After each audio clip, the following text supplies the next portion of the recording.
5 years ago on Mission Bay in San Diego, the Miss Madison, piloted by Michael Hansen, claimed her 5th and to date final win. We have yet to see the oldest continual race team in action this season. Until today, the Miss Madison is in her home court looking for that elusive win number 6. At the Budweiser Indiana Governor's Cup on the Ohio River in Madison, Indiana. And the rest of the country, it may be Labor Day weekend. Here in Madison, it's still Independence Day. Hello, everybody. I'm John Nicholson. Traditionally, the big race is held here in Madison over the 4th of July weekend, but this year, the river was too high, so they put it off till Labor Day weekend. That proved to be an opportunity for this community, which owns the Miss Madison racing team. The team lost its sponsor at the end of last year, had not run this year, but the extra time gave the team a chance to raise the money and run here. That makes 38 consecutive years racing, the most of any team in unlimited hydroplane racing. Now the challenge for Mike Hansen and the gangs to try to pull off the big upset, beating teams including the Miss Budweiser. That's going to be some challenge. Another team really had to scramble to be here. Let's go to my partner Steve Montgomery for that story. The first blowover accident of Steve David's unlimited driving career came right here in Madison, Indiana in 1995. The second, less than a month ago. Steve David and the Freddy's Club thundering into the treacherous north turn on Lake Washington, right beside Mark Evans and the Pico American Dream. The Freddy's Club tangled with a skid fin roller, and the ensuing accident was a bad one. Steve David, the damage was minor, a broken toe, and he is here, ready to go. But Steve, the real story is that your boat is here. Amazing. The boat was absolutely destroyed. In fact, it was broken in half right where Prime Star is. In less than 3 weeks, the guy built a brand new boat for me. No sleep for the crew, a long trip to Madison, and I know you haven't had much time in the boat since it got fixed. No, really just 2 laps yesterday, but I'm ready to win this thing today. The boat was winning when we went over in Seattle, and I think we've got all the combination to make that happen again today. Has to be a little hesitation getting back in. That's what yesterday was for, was to get back in, the boat comfortable with me comfortable with the boat, and in that 2 laps, we're back in a loving relationship, ready to race. As he told us in Seattle, the Chihuahua is back. Now back to John for a recap of Heat 1A. A power outage in the judges' stand killed the clock for Heats 1A and 1B. So for the first time since last season, it was a flag start. But in Heat 1A, Dave Villwock and Budweiser were still the team to beat.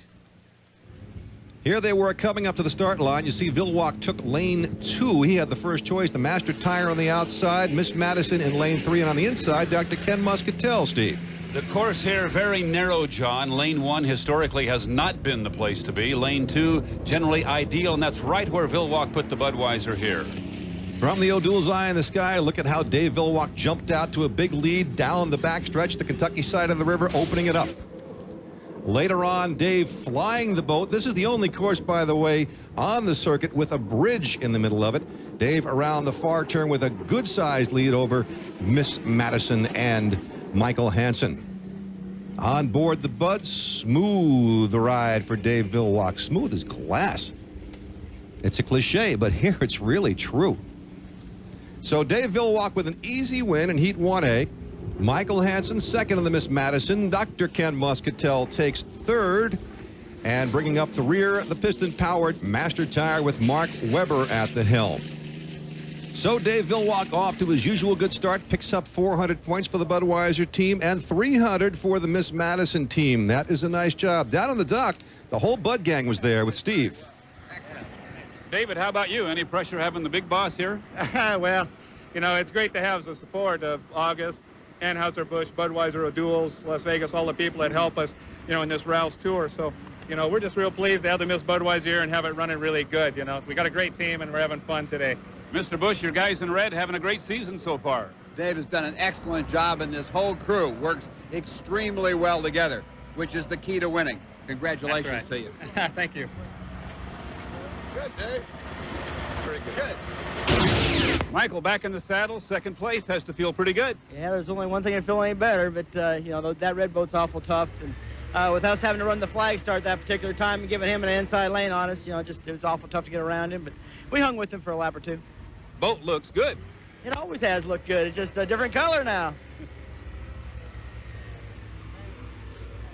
After watching Dave Villwock win from lane 2 in Heat 1A, the top qualifier in 1B, Mike Webber and Carpenter Communications, also selected lane 2. Didn't work out quite as well for him. Pico American Dream on the inside of the Carpenter Communications, and Steve David in the Freddy's Club was in lane 3 in this one. Pretty good start for all three boats. Steve David a bit far to the outside as we look from the O'Doul's eye in the sky, but Pico nicely tight to the buoy, Steve.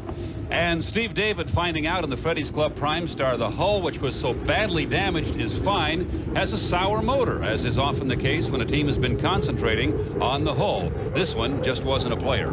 Mark Evans opened up a good lead over the Carpenter Communications. Steve David trailing. Then Mike Weber was able to pull back and get closer. But around the turn, once again, Evans and the Pico opened up a good lead and eventually was able to hold on to it here in Heat 1B. A nice job of driving this boat. Pico, as we've said many times these years, had some trouble with getting its real speed. One win so far. So far, so good on this day. The Pico motors, by the way, were re-dynoed before this race, and they have high hopes, John, that the rest of the season they are going to see some of that old horsepower back.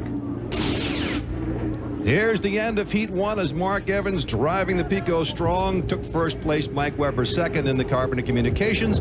And bringing up the rear, Steve David with a boat not quite as fast as he would like, but still glad to be out there and racing in the Freddy's Club. And in this case, 225 points for third place. Pico, 400. That ties it with the Bud so far. And Steve talked with the winning driver. Mark, it's a victory, but how's the horsepower? Can you run with the red boat? Well, I think so. You know, we're doing pretty good. It feels really good. It's great that we got to run in the inside lane right off the bat, and we know we can hold that. So good to start out with a win for Pico and thanks to Ralph's and Las Vegas for all having us here. The clock was up and running again for Heat 2, and this time Dave Villwock and Miss Budweiser had a grab lane 2. He did that again. It was Ken Muscatel on the inside and Miss Madison in lane 3 with Michael Hansen. And look at the boat speed of the Miss Madison. Every time we see this boat, we make this remark, but this old hull is really a runner. You would not know that they had been out of action for nearly a year. From the O'Doul's eye in the sky, you see the lead that Dave Villwock opened up around the first turn. To give you an idea, he qualified the boat at almost 161 miles an hour, and Miss Madison was just under 150.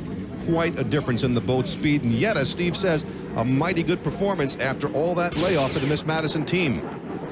Later on in the heat, Villwock driving it strong around the turn. Boy, the Budweiser team has got this boat going so well all year long. And there in the far left corner of your picture, you saw the Madison just brushing one of those marker buoys and one of those big cement stanchions that holds up the bridge over the Ohio River here. The drivers tell me not a big factor, John. I think it'd make me a little nervous. Yeah, I think perhaps it would. Well, Dave was able to take first again. Michael Hansen second once again in the Miss Madison. And third place this time went to Mark Weber in the Master Tire. Difficulties for Dr. Ken Muscatel in Heat 2A. So there's a difference. The perfect 800 points after 2 for the Bud and 600 for Miss Madison. And Steve talked to first and second place. Michael, back in the boat after a year, 2 times out, 2 second places. You have to be pleased with that. Yeah, we are. We just got to quit drawing that red boat, evidently. You know, they're awfully strong, but, you know, we're happy. I mean, this is a success, just us being here. The city putting together the money to make it possible for us to go race this one event. And the boat's prepared to go do that, so we're real pleased. Great to have you back. We feel like winners already. Dave, the wind picked up a little. Turn 2 looked a little rougher. Yeah, but in the Budweiser, it was pretty smooth. The crew set it up really good. And so, you know, we were able to get through it okay. It's always going to be rough here in Madison. That's just how it is when the wind comes up a little bit. Ernie, I guess you worried more than he did. I did. I dared to.